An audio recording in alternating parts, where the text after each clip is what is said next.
فائزہ ذہب الخوف، اور جب خطرہ ٹل جاتا ہے تو یہی لوگ فائدوں کے حریث بن کر کینچی کی طرح چلتی ہوئی زبانیں لیے تمہارے استقبال کو آ جاتے ہیں۔ وہی منافقین کا کردار کہ جب فائدہ نظر آتا ہے تو تمہارے ساتھ، اور جب نقصان یا جہاد یا لڑائی کی بات ہوتی ہے تو کھڑے ہو جاتے ہیں۔ سورہ بقرہ میں بھی ہم نے پڑھا تھا۔ یہ لوگ ہرگز ایمان نہیں لائے، اسی لیے اللہ نے ان کے سارے اعمال ضائع کر دی۔ مدینہ میں ایسے لوگوں کی بڑی تعداد تھی۔ عبداللہ بن ابی کی قیادت میں وہ مسلمانوں کو نقصان پہنچانے کے بڑے ہتھ کنڈے استعمال کرتے تھے۔ منہ سے، زبان سے کلمہ پڑھنا، آپ کے پیچھے نمازیں پڑھنا، پہلی صفوں میں آ کے حاضر ہونا، لیکن اندر سے مسلمانوں کے خلاف۔ اسی لیے اللہ نے ان کے سارے اعمال ضائع کر دیے۔ فَأَحْبَطَ اللَّهُ أَعْمَالَهُمْ وَكَانَ ذَلِكَ عَلَى اللَّهِ يَسِيرًا۔ اللہ کے لیے یہ بڑا آسان ہے۔ یہ ان کی اول وقت کی نمازیں سب ضائع۔ یہ سمجھ رہے ہیں کہ حملہ آور گروہ ابھی گئے نہیں ہیں، یعنی بزدل اتنے ہیں، اور اگر وہ پھر حملہ آور ہو جائیں تو ان کا جی چاہتا ہے کہ اس موقع پر یہ کہیں صحرا میں جا رہیں، بدوؤں کے درمیان جا بیٹھیں اور وہیں سے تمہارے حالات پوچھتے رہیں۔ تاہم اگر یہ تمہارے درمیان رہے بھی تو لڑائی میں کم ہی حصہ لیں گے۔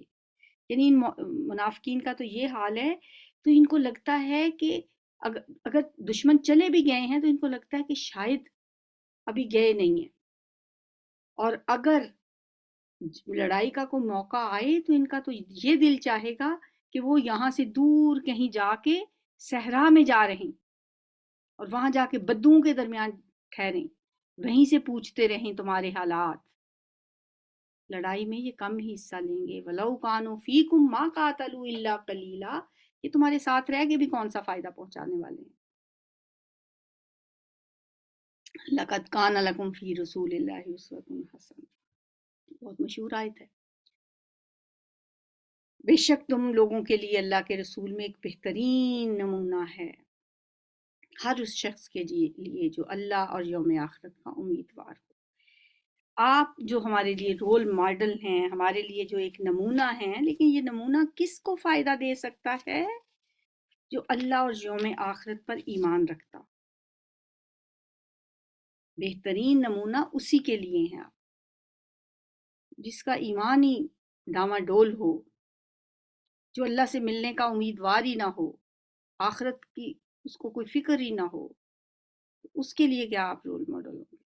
وذکر اللہ کثیرا، اور کثرت سے اللہ کو جو یاد کرنے والے ہیں ان کے لیے آپ کی ذات رول ماڈل۔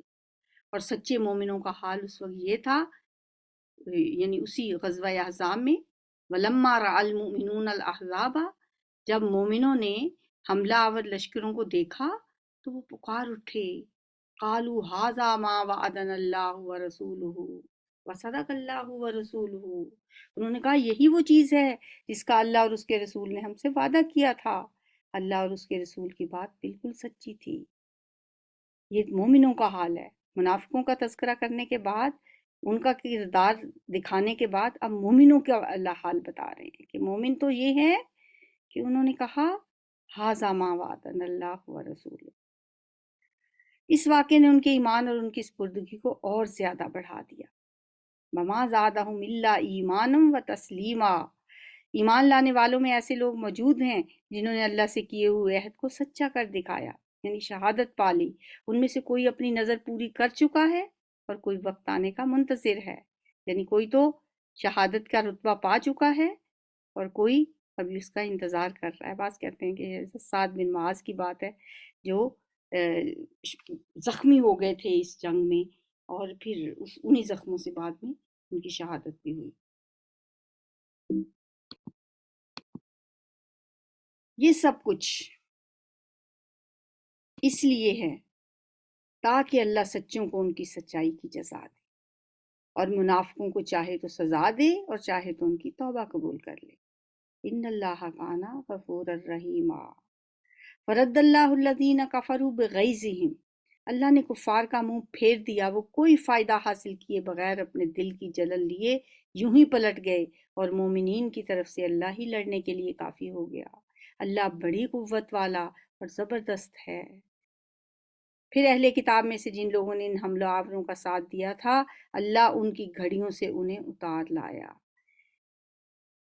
شدید آندھی بھیجی، جس کا شروع میں تذکرہ ہم نے پڑھا، طوفان بھیجا، اور وہ جو 25 دن ہو گئے تھے محاصرے کو، اب جب شدید سردی میں آندھی طوفان اور بارش بھی، اور خیمے اکھڑ گئے، ان کے ہانڈیاں الٹ گئیں، چولہے جو تھے ان سے آگ پکڑ لی خیموں نے، اور اس حالت میں وہاں ٹھہرنا کوئی آسان کام نہیں تھا۔ 25 دن سے 10,000 بلکہ 13,000 کی فوج کو کھانا کھلانا، یہ بھی کوئی آسان کام نہیں تھا۔ آخر وہ اپنے دل کی جلن لیے یوں ہی پلٹ گئے۔ اللہ نے ان کا منہ پھیر دیا، کوئی فائدہ انہیں حاصل نہ ہوا، اور اللہ ہی کافی ہو گیا مومنوں کے لیے۔ وَقَانَ اللَّهُ قَوِيًّا عَزِيزًا۔ پھر اس کے بعد اب کیا تھا؟ اب بنو قریظہ جنہوں نے وعدہ خلافی کی تھی میثاق مدینہ کی، نبی صلی اللہ علیہ وسلم جب یہاں سے فارغ ہو کے اپنے گھروں کو لوٹے، آپ نے ہتھیار اتار کے رکھے، تو آپ کے پاس جبریل علیہ السلام آ گئے۔ انہوں نے آ کے کہا آپ نے ہتھیار اتار دیے؟ ہم نے تو ابھی نہیں اتارے، ابھی تو ہم نے بنو قریظہ کی طرف چلنا ہے، تھکاوٹ سے برا حال ہے، زخموں سے چور ہیں، 25 دن تک کی اتنی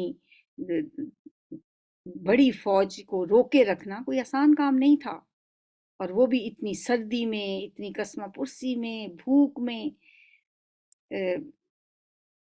اب جب گھروں کو لوٹے ہیں، ایک اور آزمائش، نبی صلی اللہ علیہ وسلم نے فوراً اعلان کر دیا کہ ظہر پڑھ لی ہے، عصر کی نماز جا کے بنو قریظہ میں پڑھیں گے۔ اب یہ اس کا تذکرہ ہو رہا ہے۔ پھر اہل کتاب میں سے جن لوگوں نے ان حملہ آوروں کا ساتھ دیا تھا، یعنی بنو قریظہ نے، اللہ ان کو ان کی گھڑیوں سے انہیں اتار لایا۔ ان کے قلعے تھے بڑے بڑے، جن میں وہ محصور ہو گئے جب مسلمان وہاں پہنچے، اور ان کے دلوں میں اس نے ایسا روب ڈال دیا کہ آج ان میں سے ایک گروہ کو تم قتل کر رہے ہو اور دوسرے گروہ کو قید کر رہے ہو۔ ان کی بدقسمتی کہ وہ حضرت سعد بن معاذ کو حکم بنانے پہ راضی ہو گئے کہ ہمارے بارے میں جو فیصلہ سعد بن معاذ کر دیں گے ہمیں وہ قبول ہوگا۔ نبی صلی اللہ علیہ وسلم کا فیصلہ ماننے کی بجائے مسلمانوں نے محاصرہ کر لیا نا جا کے ان کے قلعوں کا۔ آخر کار اللہ نے ان کے دلوں میں روب ڈال دیا، اور انہوں نے کہا کہ ہمارے بارے میں جو بھی فیصلہ سعد بن معاذ کر دیں گے وہ ہمیں قبول ہوگا۔ سعد بن معاذ زخمی تھے، مسجد نبوی میں پڑے ہوئے تھے، ان کو اٹھا کے وہاں سے لایا گیا اور ان سے کہا گیا کہ ان کے بارے میں آپ فیصلہ کریں۔ انہوں نے کہا کہ میں ان کے بارے میں فیصلہ وہ کروں گا جو ان کی کتاب کے مطابق ہی ہوگا۔ اور ایک دفعہ میں کہیں پڑھ رہی تھی، کسی نے بڑا خوبصورت لائنیں لکھی ہوئی تھیں، انہوں نے کہا کہ سعد بن معاذ فیصلہ کریں گے جو زخموں سے چور تھے، اور زخمی شیر کے فیصلے تو پھر ایسے ہی ہوا کرتے ہیں جیسا سعد بن معاذ نے فیصلہ کیا۔ انہوں نے فیصلہ کیا کہ ان کے جتنے قابل جنگ مرد ہیں ان سب کو قتل کیا جائے گا، ان کے بچوں، ان کی عورتوں کو قیدی بنایا جائے گا، ان کے اموال پہ قبضہ کر لیا جائے گا۔ یہ فیصلہ کسی بھی عہد شکنی کرنے والے کے لیے ان کی اپنی کتاب میں لکھا ہوا تھا، یہ ان کے اپنی شریعت کے مطابق یہ فیصلہ تھا۔ بہرحال یہی اس پہ عمل کیا گیا، بے دریغ ان کا قتل ہوا، ایک مقتل بنایا گیا، ایک ایک یہودی کو لا کے وہاں پہ مارا۔ آج بھی جو اہل مشرکین ہیں، مستشرقین اور اورینٹلسٹ، وہ بڑی باتیں کرتے ہیں اس بات کے، مسلمانوں کی تاریخ تو خون سے بھری ہوئی ہے، انہوں نے اتنے یہودیوں کو اس وقت قتل کیا تھا۔ لیکن اس کیوں کیا تھا؟ وہ تو خود جو بھی آتا تھا مرنے کے لیے وہ کہتا تھا کہ ہم اگر رحمت للعالمین سے فیصلہ کراتے تو وہ کبھی بھی ایسا فیصلہ نہ کرتے، اس میں ہمارا ہی قصور ہے۔ اے نبی صلی اللہ علیہ وسلم، اپنی بیویوں سے کہو اگر تم دنیا اور اس کی زینت چاہتی ہو تو آؤ میں تمہیں کچھ دے دلا کر بھلے طریقے سے رخصت کر دوں۔ اب جنگ کا تذکرہ ختم ہو، غزوہ قریظہ کا بھی ذکر ہو گیا، غزوہ احزاب کا بھی۔ اب چونکہ اس وقت مدینے میں وہ والی بات تو نہیں تھی جو تنگی شروع میں تھی۔ اس کے بعد آپ دیکھیں کہ یہ غزوہ بنو قریظہ میں بھی مسلمانوں کو بہت مال ملا، اس سے پہلے بنو نذیر میں بھی. تو مسلمانوں کے پاس اب خوشحالی آ رہی تھی. اس خوشحالی میں نبی صلی اللہ علیہ وسلم کی بیویوں نے بھی تقاضا کر دیا کہ ہمیں بھی کچھ زیورات بنا دیے جائیں، کچھ ہمیں بھی کچھ خرچہ پانی دیا جائے.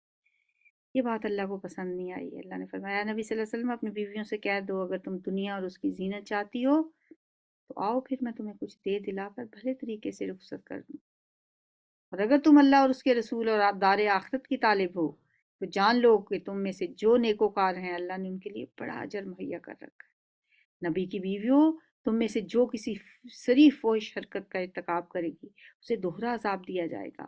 اللہ کے لیے یہ بہت آسان کام. یعنی جتنے درجے بلند ہیں اتنا ہی پھر اگر کوئی تم سے گناہ ہوگا تو اس کی سزا بھی زیادہ ہے. تو نبی صلی اللہ علیہ وسلم نے حضرت عائشہ سے بھی کہا، باقی بیویوں سے بھی کہا کہ جواب دو اس بات کا. حضرت عائشہ سے کہا کہ ذرا سوچ سمجھ کے اپنے والدین سے مشورہ کر کے جواب دینا کہ مطلب یہی کہ تم میرے ساتھ رہنا چاہتی ہو یا میں تمہیں رخصت کر دوں، کیونکہ اللہ کا تو یہی فیصلہ. حضرت عائشہ نے کہا یا رسول اللہ اس معاملے میں مجھے کسی سے مشورہ کرنے کی ضرورت نہیں، مجھے آپ ہی کے ساتھ رہنا ہے، مجھے کچھ بھی نہیں چاہیے. سب بیویوں نے یہی جواب دیا کہ ہمیں کچھ نہیں چاہیے، ہمیں آپ کے ساتھ رہنا. چلیں جی، یہاں تک آج کا ہمارا لیسن تھا. سبحانک اللہم و بحمدک، نشہد ان لا الہ الا انت، نستغفرک.